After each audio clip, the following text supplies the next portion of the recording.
News नशा, आदत हर खबर की। देश की राजधानी दिल्ली के कॉन्स्टिट्यूशन क्लब में शनिवार को जेडीयू की राष्ट्रीय कार्यकारिणी की बैठक हुई। जेडीयू कार्यकारिणी की बैठक से बड़ी खबर सामने आई है, जहां संजय झा को जेडीयू का कार्यकारी अध्यक्ष बनाया गया है। मिली जानकारी के अनुसार जेडीयू कार्यकारिणी की बैठक में संजय झा को जेडीयू का कार्यकारी अध्यक्ष बनाने पर सहमति बनी। बैठक में मुख्यमंत्री नीतीश कुमार ने संजय झा के नाम का प्रस्ताव लाया, जिस पर जेडीयू के नेताओं ने सहमति दी। वहीं जेडीयू राष्ट्रीय कार्यकारिणी की बैठक में कई महत्वपूर्ण प्रस्तावों पर चर्चा हुई। जेडीयू राष्ट्रीय कार्यकारिणी की बैठक में संगठन संबंधी कई प्रस्ताव लाए गए। जेडीयू राष्ट्रीय कार्यकारिणी की बैठक में बिहार को विशेष राज्य का दर्जा या विशेष पैकेज दिलाने पर भी चर्चा हुई। इसके साथ ही बैठक में झारखंड विधानसभा चुनाव को लेकर भी चर्चा हुई। जेडीयू की बैठक में जो प्रस्ताव दिए गए उसमें कहा गया कि जनता दल यूनाइटेड के कार्यकर्ता एक अनुशासित सिपाही की तरह काम करते हैं। लोकसभा चुनाव में बिहार में संगठन के सभी स्तरों पर पार्टी पदाधिकारियों के साथ तालमेल और कार्यकर्ताओं के साथ निरंतर संवाद ने सफलता का मार्ग प्रशस्त किया। इस रणनीति का प्रयोग हमें 2025 के विधानसभा चुनाव में भी करना है। 2025 में जिन राज्यों में विधानसभा के चुनाव हो वहाँ हमारे उम्मीदवार चुनाव लड़े। प्रत्येक बूथ के लिए 5 से 10 कार्यकर्ताओं के नाम से पहले तय कर लिए जाने चाहिए। राज्य पदाधिकारी और जिला पार्टी के पदाधिकारी जब भी दौरे पर जाएं, बूथ प्रभारी के संपर्क में रहें।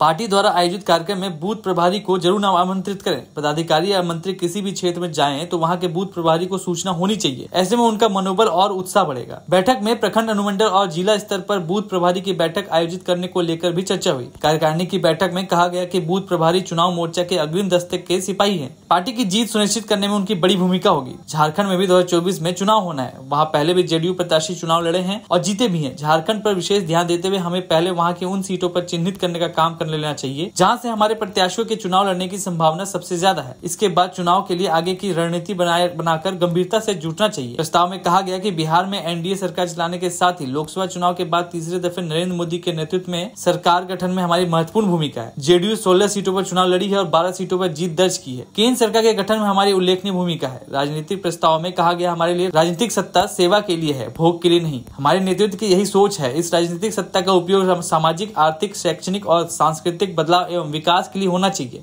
ताकि बेहतर समाज बन सके। बिहार में पिछले 19 वर्षों में नीतीश कुमार ने सत्ता को व्यवस्था परिवर्तन का यंत्र बनाने की कोशिश की है। जेपी के संपूर्ण क्रांति की यही सीख है। वहीं राजनीतिक प्रस्ताव में कहा गया है कि बिहार को विशेष राज्य का दर्जा दिए जाने की हमारी पुरानी मांग है। आज की स्थिति में बिहार को विशेष राज्य का दर्जा अथवा विशेष पैकेज की आवश्यकता है, जिससे बिहार के करोड़ों लोगों के विकास और कल्याण के लिए ज्यादा मजबूती से काम किया जा सके। विशेष दर्जा या पैकेज मिलने पर बिहार के विकास की रफ्तार और तेज हो सकेगी। बिहार की प्रगति एवं खुशहाली के लिए जरूरत है कि बिहार को विशेष राज्य का दर्जा या विशेष पैकेज मिले। जनता दल यूनाइटेड समन्वय और सहयोग की राजनीति में विश्वास करती है। भाजपा के साथ समन्वय और साझेदारी है और जो एनडीए के रूप में स्वाभाविक गठबंधन का पर्याय बन चुका है। राष्ट्रीय कार्यकारिणी के राजनीतिक प्रस्ताव में प्रतियोगी परीक्षाओं के पेपर लीक मामले की गहराई से जांच कर दोषियों के खिलाफ सख्त कार्रवाई की जाए, जिससे इसकी विशेषता बनी रहे। साथ में पेपर लीक को लेकर संसद में कठोर कानून बनाने जाने की आवश्यकता है, जिससे हमारे छात्र छात्राओं के भविष्य के साथ खिलवाड़ करने वालों को कड़ा दंड दिया जा सके। राष्ट्रीय कार्यकारिणी की बैठक में इस पर चिंता जताई गई। हाल ही में जाति आधारित जनगणना को विधानसभा विधानमंडल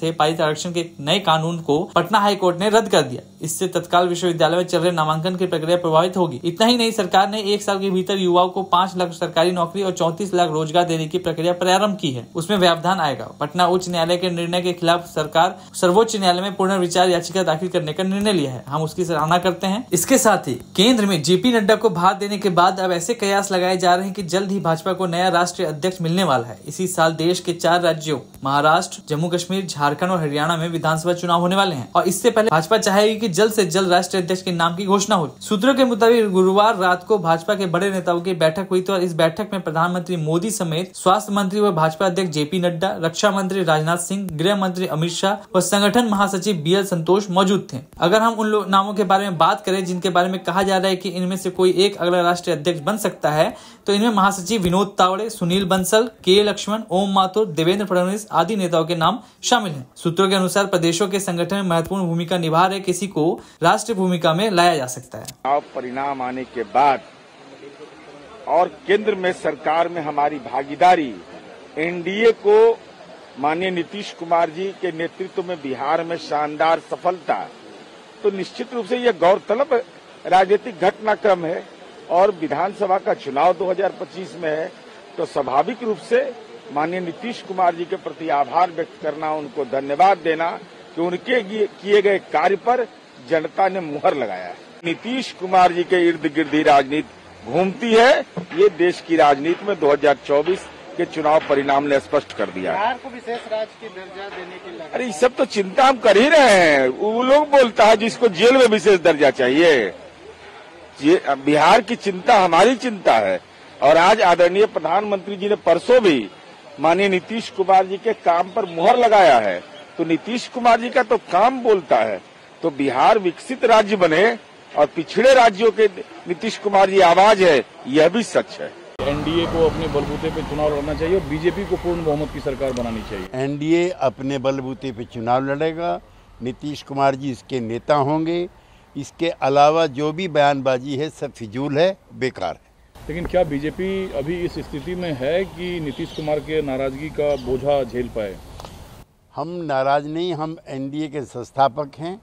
प्रधानमंत्री स्वयं और बिहार की पार्टी घोषणा कर चुकी है कि 2025 का चुनाव सिर्फ और सिर्फ नीतीश कुमार के नेतृत्व में लड़ा जाएगा। दूसरा सवाल, सीआई ने बिहार में नीट यूजी पेपर लीक मामले में पहली गिरफ्तारी की है और जो गिरफ्तार मनीष कुमार हैं, संदेह है कि एक स्कूल, खाली स्कूल जहां कम से कम 2 दर्जन छात्रों को। देखिए, इस पर पार्टी का रुख साफ है, सरकार का रुख साफ है।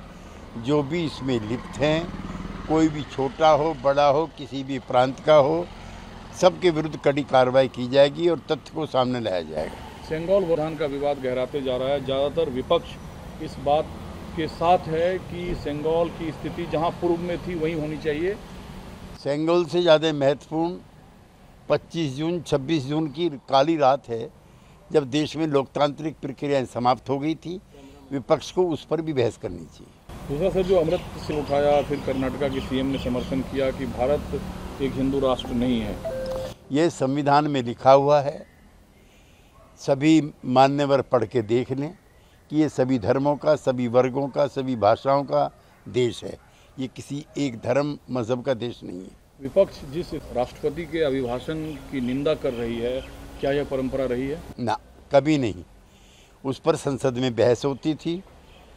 जो मुख्य विपक्षी दल है उसका काम सरकार की कमियों खामियों पर नज़र डालना होता था। ये नई परंपरा है। आज जो दिल्ली की स्थिति हुई बारिश को लेकर, सांसदों की कोठी में पानी, सड़कों पे पानी, भवनों में पानी।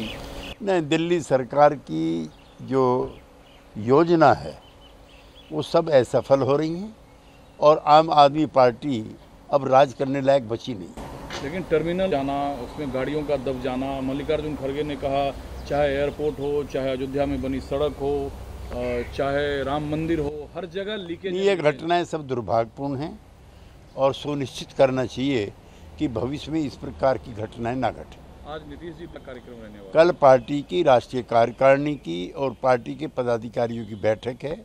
वो पार्टी के मार्गदर्शक हैं, वो पार्टी के सबसे सम्मानित नेता हैं, लिहाजा उनका आना आवश्यक है। क्या कोई विधानसभा चुनाव है? अध्यक्ष की विधानसभा चुनाव को लेकर के फैसला हो चुका है। जेडीयू में भी, बीजेपी में भी, संयुक्त एनडीए में भी नीतीश नीतीश नीतीश। नमस्कार। और आप हमसे जुड़े रहने के लिए सब्सक्राइब करें YouTube पर, फॉलो करें Twitter पर और लाइक करें Facebook पर। और ज्यादा जानकारी के लिए आपको